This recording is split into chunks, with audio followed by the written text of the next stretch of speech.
President Trump is confident that, quote, as long as I campaign and or support Senate and House candidates within reason, they will win.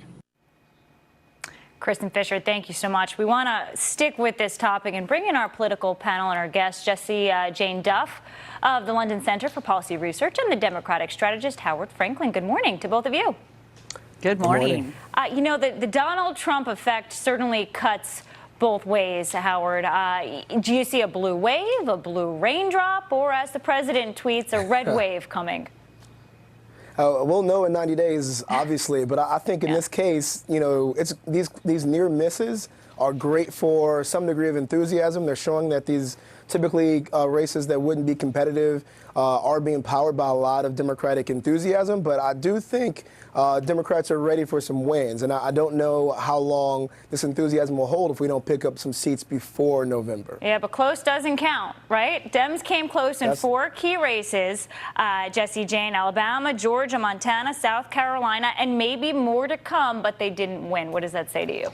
Well, in the Marines, we say when you miss your target, you missed. It doesn't matter if it was a half an inch off, you missed. And that's what it's boiled down to, is that we always know in these elections that are 2 years after a president has been elected, it has historically been a loss for the sitting member in office. And in this case, we're seeing that Republicans are still pulling it out, where historically, usually, whatever seat is in the dominant power loses. So we're doing well. And a win is a win. It doesn't matter if it's by 1,000 votes. It doesn't matter if it's by 1 vote. You won. And right now, 8 out of 9 candidates have won that the president has endorsed. We're looking at Ohio very closely because, yeah, we got to count those absentee ballots. But the fact that he's coming out ahead right now is a very positive, motivating tool for us. Let's face it, when Americans go to the polls, they very often, number one priority is often their personal financial situation.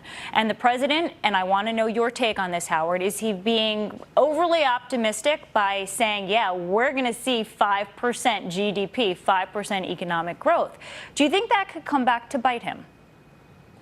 I don't believe it's going to be a big factor in how most voters determine how well they're doing in the economy. Most voters just aren't looking at, you know, global measures or national measures of our economics to determine whether or not they're doing well. I think Obama probably taught us that lesson as well, where the economy was growing, but not for everybody. And folks who didn't feel like it was that additional, you know, support or expansion was touching their lives, you know, did feel disaffected by the economic policy. So I do think there's still some room to wiggle there for Donald Trump, but obviously overconfidence not a word that he usually would refer to in his vocabulary. But we got tax cuts now, Jessie Jane, right? So most Americans might feel a lot richer. I have to disagree with my opponent here, because we've got 400,000 new manufacturing jobs and tax cuts. At the end of the day, if your paycheck is bigger and your life is going better, people will go with the party that is enabling their family to have a better life. And these tax cuts have been powerful. President Obama told us we would never get even over a 3% GDP. We have already risen above 4.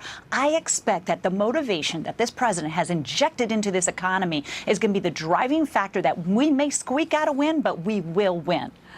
And I want to talk finally, as we wrap this up, Howard, about something the editorial board of the Wall Street Journal said. They're predicting in November, they're calling it a national left turn, saying the president's persona is trumping positive policy results among voters.